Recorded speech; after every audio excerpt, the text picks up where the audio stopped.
कधीतरी ठेच लागणारच. कधीतरी ठेच लागणारच, कारण चालणाऱ्यालाच दगड भेटतात, थांबलेल्याला नाही. आयुष्य गुळगुळीत रस्ता नाही हे समजणं म्हणजे अर्धशहाणपण झालं. ठेच लागली म्हणून रस्ता चुकीचा होता असं ठरवणं हे अपयशाचं मूळ असतं. प्रत्येक जखम माणसाला वेदना देत नाही, कधीकधी दिशा देते. पडल्यावर उठण्याची सवय लागली की भीती हळूहळू मरते. ठेच लागते तेव्हा माणूस आतून मजबूत होतो, हे त्याला तेव्हा कळत नाही. अनुभव हा वेदनेतूनच जन्माला येते, सुखातून नाही. आयुष्यात न चुकता चालणारा माणूस नसतो, पण शिकत न चालणारा नक्की असतो. ठेच लागली म्हणजे सगळंच संपलं असं नसतं, तर थांबून विचार करण्याची वेळ असते.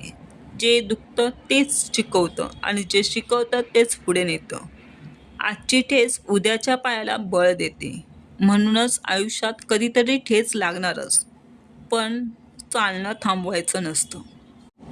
भगवान श्रीकृष्ण म्हणतात ना गीतेमध्ये, जे होऊन गेलं म्हणजे वाईट गोष्टीतून त्यांच्यामधून चांगल्या गोष्टी शिकायचं असतं.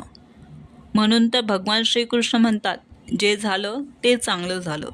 जे होत आहे ते चांगल्यासाठी होत आहे, आणि जे होणारच आहे ते सुद्धा चांगल्यासाठीच होणार आहे. तू कर्म कर, फळाची चिंता करू नकोस. ते देण्यासाठी मी बसलो आहे. तू जर वाईट कर्म केलंस तर तुला फळही वाईटच भेटणार. तू चांगलं केलंस तर तुला चांगलेच फळ मिळणार. फक्त एक फुटसची रेष आहे, ते म्हणजे वाईट करणाऱ्यांना लगेच शिक्षा होणार नाही, कारण त्यांचे 100 अपराध पूर्ण झालेले नसतात. आणि चांगले करणाऱ्यांना त्याची सहनशक्ती, त्याचे कष्ट, त्याचे मनोबळ किती श्रेष्ठ आहे याची पारख स्वतः मी करणार.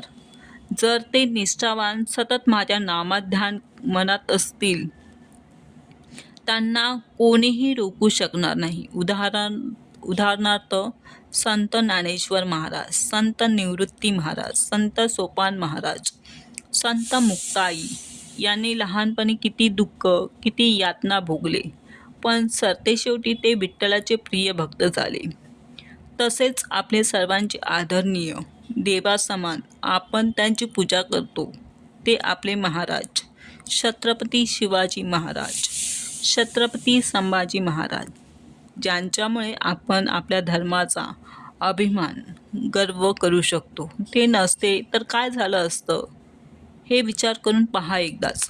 श्री स्वामी समर्थ.